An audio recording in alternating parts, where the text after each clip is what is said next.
Mesdames et messieurs, bonsoir. Soyez les bienvenus pour cette nouvelle édition de votre journal de 22 heures. À la une, dans l'actualité. À la une, dans l'actualité nationale, réunion sur la revue de la gestion du portefeuille de la Banque mondiale à Djibouti qui s'est tenue au Campeski Palace. Toujours dans l'actualité nationale, lancement d'un séminaire sur les enjeux économiques et le développement de Djibouti, cette fois-ci aux instituts des études diplomatiques. Et enfin, dans l'actualité internationale, le sommet Italie-Afrique s'ouvre à Rome aujourd'hui. C'était le titre. Merci si vous nous rejoignez.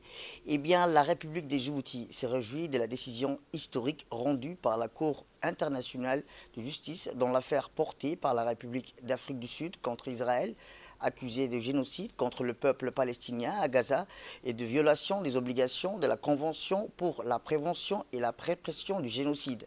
Djibouti affirme que cette décision, bien qu'elle n'impose pas immédiatement un cessez-le-feu dans le cadre des mesures temporaires annoncées par la Cour, constitue une victoire décisive pour l'humanité. L'état de droit international et la non-impunité, c'est également un tournant significatif dans la quête de justice pour le peuple palestinien.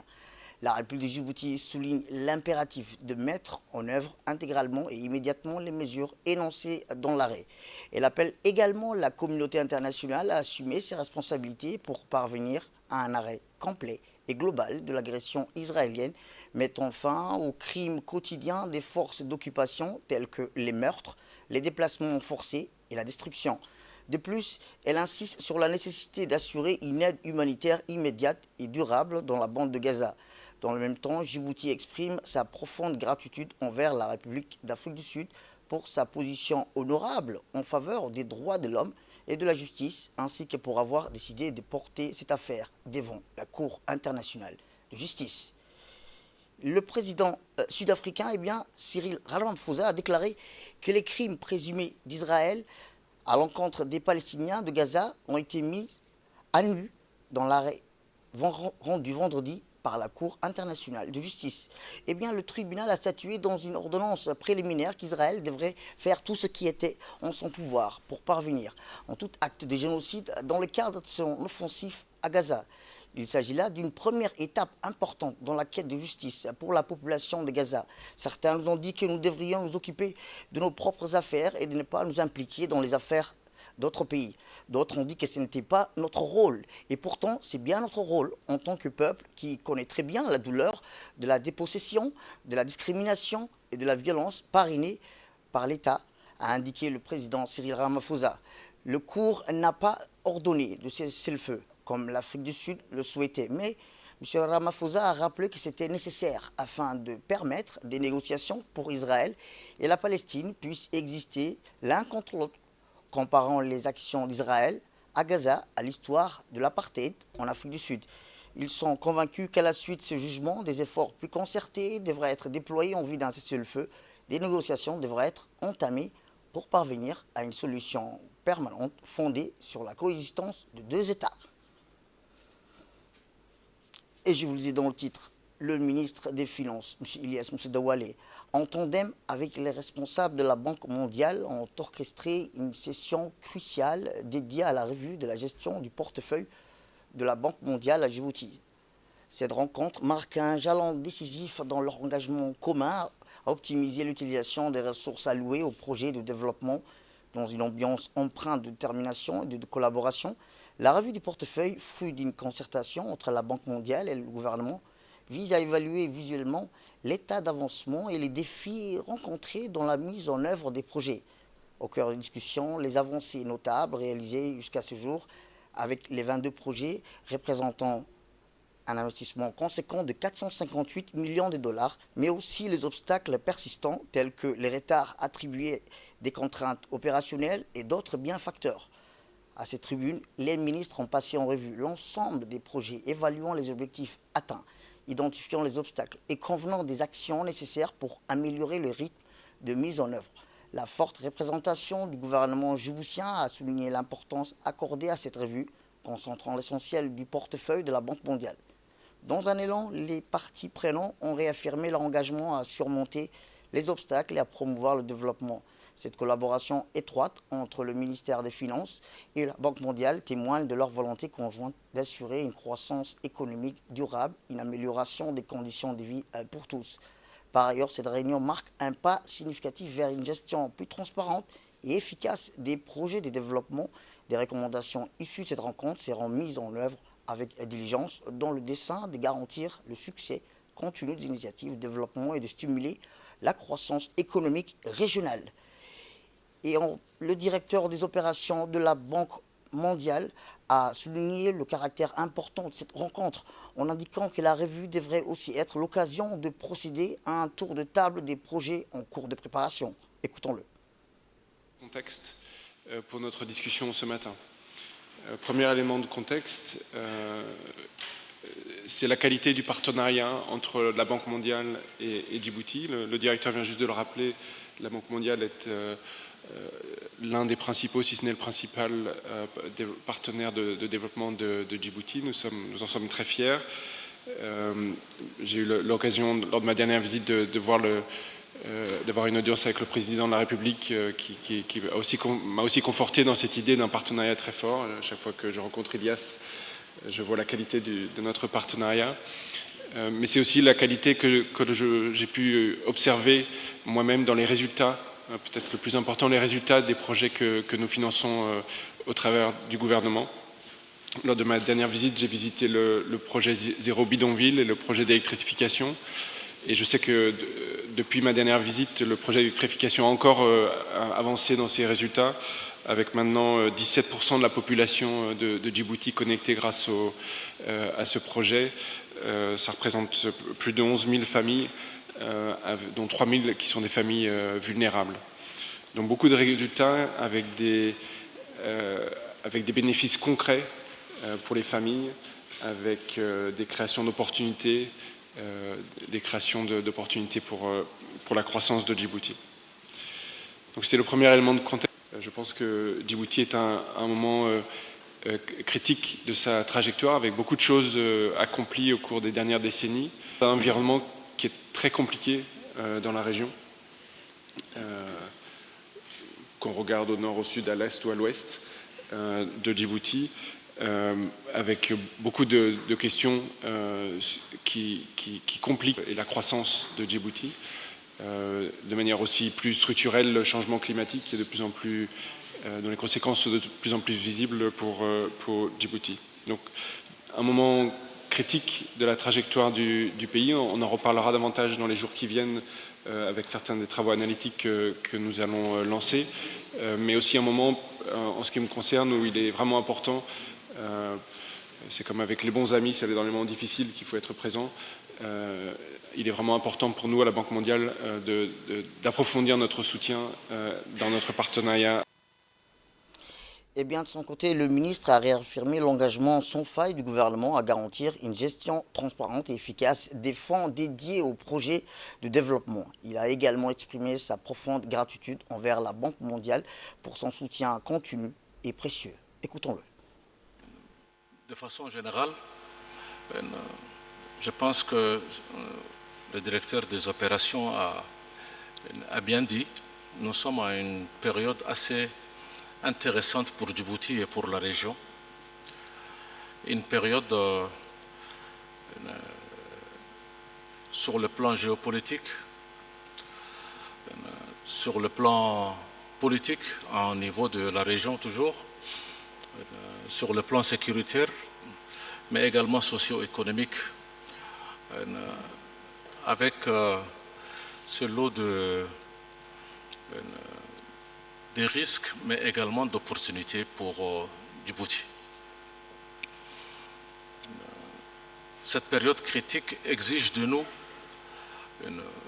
beaucoup plus de concentration, beaucoup plus de travail d'équipe et beaucoup plus de proactivité. Je disais, Djibouti, ces dernières années, a vécu des périodes et des crises multiformes, souvent exogènes, avec ce lot d'impacts socio-économiques. au jour d'aujourd'hui, c'est cette crise géopolitique régionale et internationale qui risque de peser encore beaucoup plus lourdement sur notre économie, mais également sur le tissu social en conséquence. On a vu et on a démontré notre résilience par rapport à toutes ces crises exogènes. Mais je vous avoue que malgré cette résilience, je fais partie de ceux qui croient que l'urgence est désormais à considérer dans la réformation, en tout cas la reformulation de notre modèle économique. En Éthiopie, où le dialogue ministériel régional sur l'économie politique du secteur de l'élevage dans les terres arides et semi-arides de Assal s'est tenu vendredi dernier à Addis Abeba, en République fédérale démocratique d'Éthiopie. La réunion ministérielle était présidée par M. Mohamed Ahmed Awale, ministre de la Culture de la République de Djibouti, représentant du président de l'État et du gouvernement de l'IGAD. Elle a été suivie par M. Kelo Harsama, secrétaire principal du département d'État pour les Assal et le développement régional de la République du Kenya, et Dr Andreas Geta, ministre d'État à l'irrigation et aux basses terres de la République fédérale démocratique d'Éthiopie. Était également présent l'honorable Ibrahim Elmi, secrétaire permanent du ministère de l'élevage de la République de Djibouti, Dr Alema, conseiller du ministre d'État et représentant de Dr Fikru Regaza.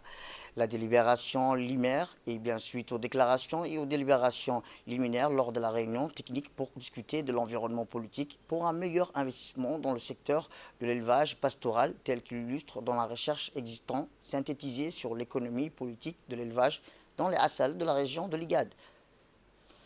Retour à Djibouti où je vous dis dans le titre un séminaire sur les enjeux économiques et le développement des Djibouti a été lancé ce matin à l'Institut des études diplomatiques de Djibouti en partenariat avec l'Union européenne.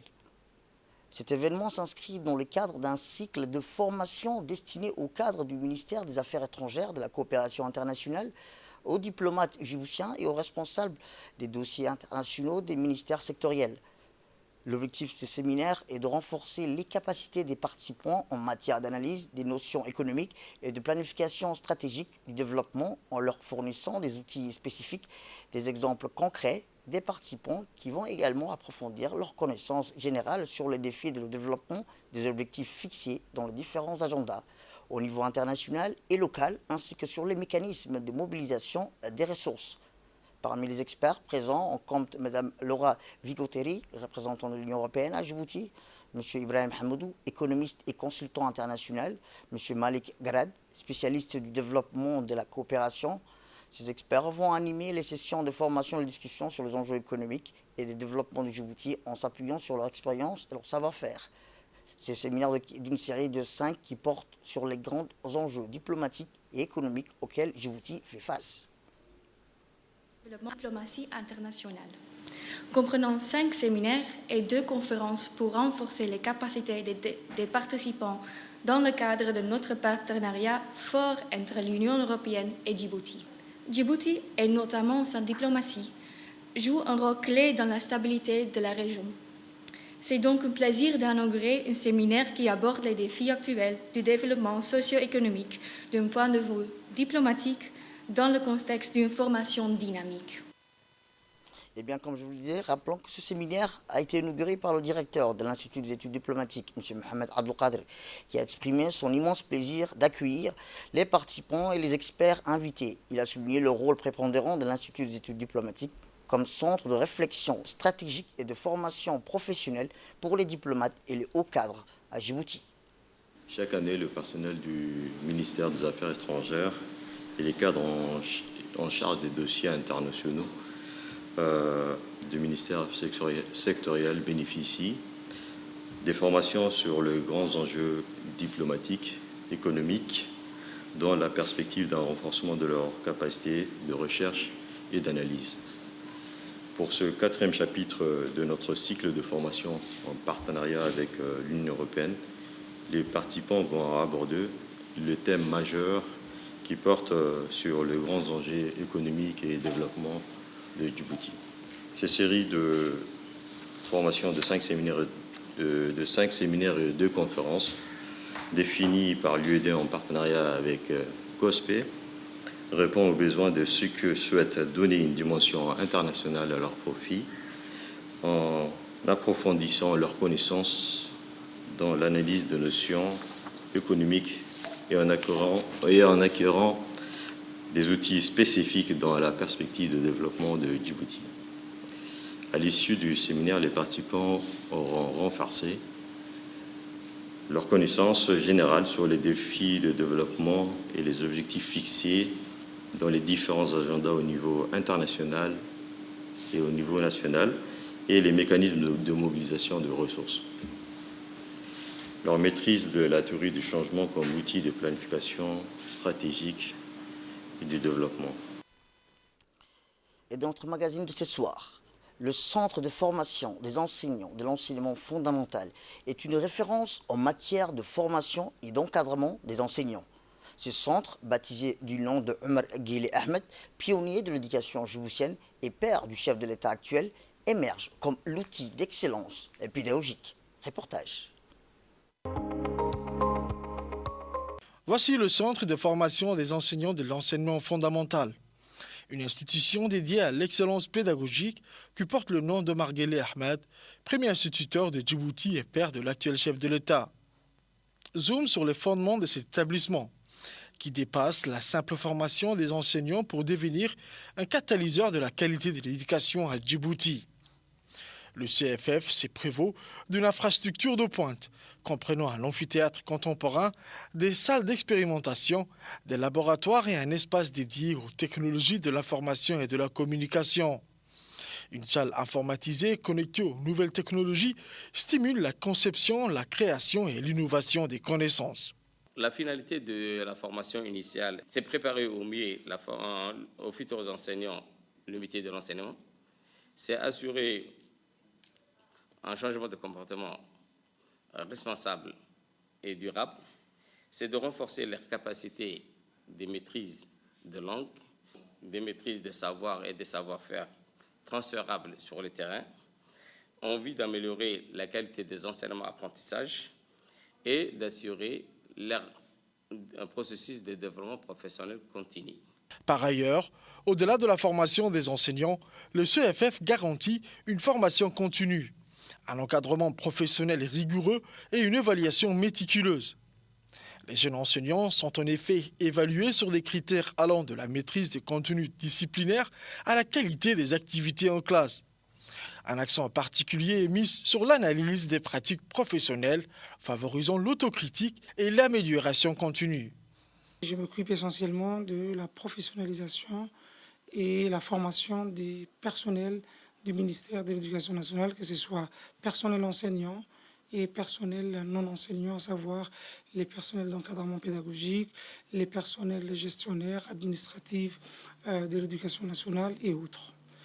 Il faut savoir que depuis quelques années, le ministère de l'Éducation nationale a pour ambition d'investir énormément sur le renforcement des capacités du capital humain du ministère de l'Éducation nationale.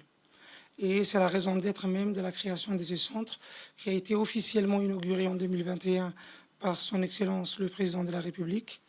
Et l'État a doté de tous les moyens matériels, financiers, humains pour que ce pôle soit effectivement un centre de formation pour les personnels du MENFOP.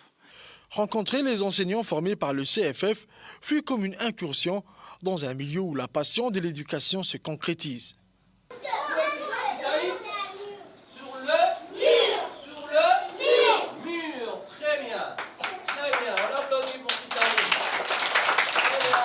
On profite toujours de formations continues qui sont passées sur le besoin actuel. On fait évaluation et ajustement avant de proposer une formation continue. Il y a une équipe de conseillers pédagogiques qui vient à l'école. On anime des séances, on réfléchit sur ce qui ne va pas, sur les difficultés, les lacunes. Et après, les conseillers pédagogiques nous proposent une formation continue qui est adéquate à nos besoins actuels. Le rôle du CFF s'étend à l'aguerrissement au métier administratif du ministère de l'Éducation nationale et de la formation professionnelle. Des filières spécialisées préparent les futurs chefs d'établissement, gestionnaires et cadres administratifs, contribuant ainsi à la formation des leaders éducatifs. Nous avons commencé par la formation initiale des enseignants de l'école de base. À l'époque, il n'y avait que ce segment qui était pris en charge par la formation initiale. Depuis 2017, les professeurs destinés à l'enseignement, tout niveau d'enseignement confondu, que cela soit au niveau de l'enseignement général et de l'enseignement professionnel, sont tous formés ici. Ils sont recrutés tous sur la base d'une licence. Et nous prenons en charge la formation continue des enseignants hors temps travail pour que les élèves puissent continuer leurs apprentissages. Les enseignants sont formés pendant les vacances.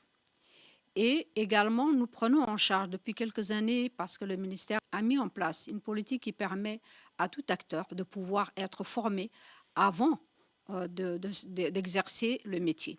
Donc, désormais, depuis quelques années, nos chefs d'établissement, nos conseillers pédagogiques sont formés ici au centre avant d'exercer leur métier. Pour rappel, le CFF à Marguelé Ahmed a été inauguré par le président de la République, son Excellence M. Ismaël Marguelé. Il accueille aujourd'hui 520 apprentis enseignants incarnant un pôle d'excellence éducatif et un pilier de l'avenir éducatif de Djibouti. Dans ce repère de l'apprentissage, où se tissent jour après jour les fondements de l'éducation, le CFF se profile comme un phare orientant le chemin de l'éducation djiboutienne vers des perspectives d'avenir prometteuses. Dans cette quête perpétuelle d'amélioration, chaque enseignant et élève devient le maillon essentiel d'une chaîne éducative solide, façonnant ainsi un avenir où le savoir et la réussite s'épanouissent. De l'éducation, on passe à la santé, où le paludisme demeure un problème de santé publique. Celui-ci sévit à caractère instable, avec mode hautement saisonnière, ayant des pics variables du nord au sud entre le mois d'octobre et le mois de mai. Le paludisme se manifeste aux saisons fraîches, allant de septembre à avril, avec deux pics de paludisme en décembre et en avril. Cette période fraîche coïncide avec une augmentation des cas de paludisme dans certains quartiers de la ville de Djibouti, dont des conditions sont favorables à la multiplication des parasites du paludisme, lutte contre le paludisme. Tel est le plan du développement sanitaire 2020-2024 de la PSN de lutte contre le paludisme 2023-2026 étendu et revu, mais aussi à l'action sur l'accès universel des interventions à haut impact. La distribution des moustiquaires Milda est une des interventions à haut impact exécutées en routine en faveur des populations vulnérables et en campagne de masse chaque 2 ans pour la population générale au cours de 2023. La distribution des Milda à la population vulnérable et à haut risque, couplée à la sensibilisation, a été effectuée avec la collaboration du Fonds mondial et l'Organisation internationale des migrants. Mais également aux équipes du programme qui sont au terrain, sans oublier les présidents des communes de Bullhouse et également de la commune de Balbala. Direction le sud du pays, où dans le cadre des actions de lutte contre la contrebande, la brigade de la douane d'Ali Sébier, en collaboration avec le détachement de la police d'Ali Sébier, ont intercepté à proximité du périphérique du secteur de la frontière de Galilée une importante quantité de marchandises de cadres de contrebande. Durant cette opération, ont été interceptés soit plus de 1700 kg de cadres de contrebande. Les contrebandiers voulaient acheminer à la capitale. Selon la procédure standard en vigueur, cette quantité a été transmise à la brigade de la douane et détruite sur place en présence du chef de la brigade de la douane d'Ali Sébier.